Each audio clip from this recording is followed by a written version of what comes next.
नमस्कार, आप देख रहे हैं टोटल न्यूज। प्रधानमंत्री मोदी चुनावी रैली कर रहे हैं। उत्तर प्रदेश के मिर्जापुर में पहुंचे हैं। रुक करते वहीं का। अच्छी तरह जान गया है ये लोग गौर सांप्रदायिक हैं, ये लोग गौर जातिवादी है, ये लोग गौर परिवारवादी है। जब भी इनकी सरकार बनती है तो इसके आधार पर ही फैसला लेते हैं। अभी देखिए यहां पर चुनाव हुए, हमारे यादव समाज में इतने होनहार लोग हैं, इतने होनहार लोग हैं, लेकिन उन्होंने अपने परिवार के लोगों को ही टिकट दिया, बाहर के एक भी को नहीं दिया। साथियों, इतने दशकों तक देश ने बम धमाके झेले हैं, आतंकवाद ने सैकड़ों जीवन तबाह किए हैं, और हमारे सपा वाले क्या करते थे? कानून व्यवस्था और समाजवादी पार्टी का 36 का आंकड़ा है। जो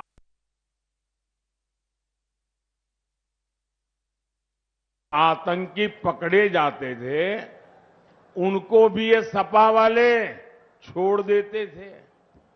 जो पुलिस अफसर इसमें आनाकानी करता था, सपा सरकार पुलिस वाले को सस्पेंड कर देती थी कि तुमने आतंकवादी को पकड़ा क्यों, घर जाओ।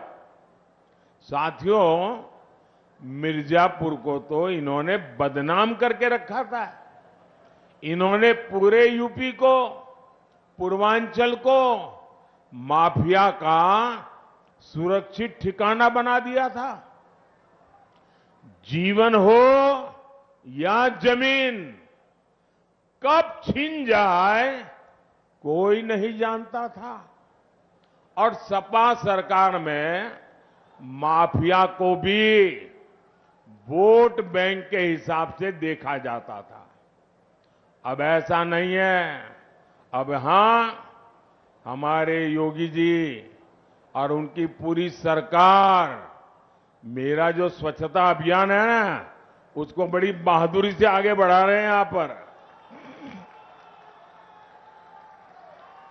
यहां बराबर सफाई चली है। सपा सरकार में पहले जनता थर थर कांपती थी, अब भाजपा सरकार में माफिया खुश करने के लिए इंडी गठबंधन वाले, समाजवादी पार्टी वाले कोई भी हद पार कर सकते हैं। अब तो इनके निशाने पर हमारे देश का पवित्र संविधान भी अब इनके निशाने पर है। ये दलित, पिछड़ों, आदिवासियों के हक लूटना चाहते हैं। हमारा संविधान साफ साफ कहता है कि धर्म के आधार पर आरक्षण हो ही नहीं सकता। इनके इरादे कितने खतरनाक हैं, इससे जुड़ा एक नया खुलासा मैं आज कर रहा हूं। 2012 में उत्तर प्रदेश विधानसभा चुनाव के समय जनवरी महीने में सपा ने अपना घोषणा पत्र जारी किया था। 2012 तब सपा ने अपने घोषणा पत्र में कहा था, जैसे दलितों को, पिछड़ों को आरक्षण मिला है, वैसे ही मुसलमानों को आरक्षण दिया जाएगा। ये सपा ने 2012 के घोषणा पत्र में कहा था। सपा ने डंके की चोट पर कहा था कि वो इसके लिए संविधान तक बदल देगी। इसके बाद आप नीचे रखो भैया, पीछे परेशान हो रहे हैं। पहला आप अपने बेटे को कंधे पे बिठाए रखा, लोग परेशान हुए।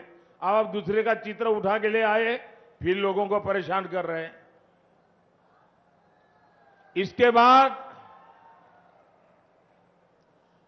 2014 के लोकसभा चुनाव में सपा ने फिर अपना घोषणा पत्र जारी किया। इसमें फिर सपा ने मुसलमानों को आरक्षण देने का ऐलान किया। देखिए इनकी आदत। और इतना ही नहीं, सपा ने घोषणा की थी कि पुलिस और पीएससी में भी 15% आरक्षण मुसलमानों को दिया जाएगा। आप कल्पना कर सकते हैं ये लोग अपने वोट बैंक को खुश करने के लिए किस तरह एससी, एसटी, ओबीसी का हक छीनने पर तुले हुए थे।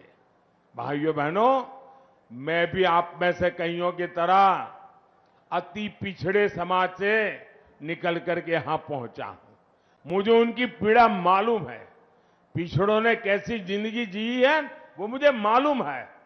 उसको भी ये लूटना चाहते हैं। सरकार में आने के बाद इन्होंने अपनी मनमानी भी की, लेकिन मामला तब से सुप्रीम कोर्ट में फंसा हुआ है। बावजूद इसके ये पिछले दरवाजे से ओबीसी का हक, अति पिछड़ों का हक मुसलमान को देते रहे हैं। लेकिन बार बार कभी हाई कोर्ट, कभी सुप्रीम कोर्ट इसको रोक लगाती है, गंभीर सवाल पूछती है, मामले लटके रहते हैं। अब इसलिए इन्होंने क्या सोचा है कि अब इंडी वालों ने तय किया है कि मुसलमानों को आरक्षण देने के लिए एससी, एसटी, ओबीसी, अति पिछड़ों का आरक्षण छीनने के लिए अब वो आखिरी उपाय खोज लिया है। और वो आखिरी उपाय है उनका संविधान में बदल लाना, संविधान में लिख देना। वो कहते हैं कि संविधान में लिखेंगे मुसलमानों को आरक्षण दिया जाएगा। और इसलिए ये लोग संविधान बदलना चाहते हैं। ये कोर्ट कचहरी के झंझट को एक बार में ही खत्म करना चाहते हैं। मैं आपसे पूछना चाहता हूं मेरे भाई बहन, क्या आप ये होने देंगे? क्या आपका हक जाने देंगे? क्या वोट बैंक के आधार पर हक छीना जाएगा? क्या बाबा साहब आंबेडकर की पीठ पे छुरा भोंकने देंगे? क्या संविधान का अपमान होने देंगे? क्या संविधान की हत्या करने देंगे? साथियों, सपा कांग्रेस के लोग वोट बैंक को समर्पित है। वही मोदी गरीब, दलित, पिछड़ों के हितों के लिए समर्पित है। मोदी 5 साल तक मुफ्त अनाज दे रहा है। मोदी 5 लाख रुपए तक मुफ्त इलाज दे रहा है। अब तो मोदी की गारंटी है, जितने भी परिवार हैं, मोदी हर परिवार के बुजुर्ग को मुफ्त इलाज कराएगा।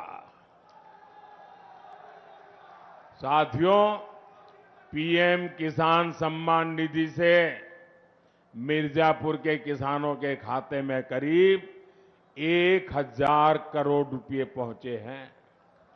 मोदी ने 4 करोड़ पक्के घर बनाकर दे दिए। 3 करोड़ पक्के घर गरीबों को और मिलने वाले हैं। ये एक एक घर लाखों रुपए का है जो माता बहन के नाम पर मिल रहा है। साथियों, आप बिजली से कमाई कर सके, मोदी इसके लिए भी रास्ता बना रहा है। पहला तो आपका बिजली बिल जीरो। आपका बिजली बिल जीरो। इतना ही नहीं, आपके पास जो अतिरिक्त बिजली होगी वो सरकार खरीदेगी, बिजली के बदले में पैसे देगी और आपको बिजली से कमाई होगी।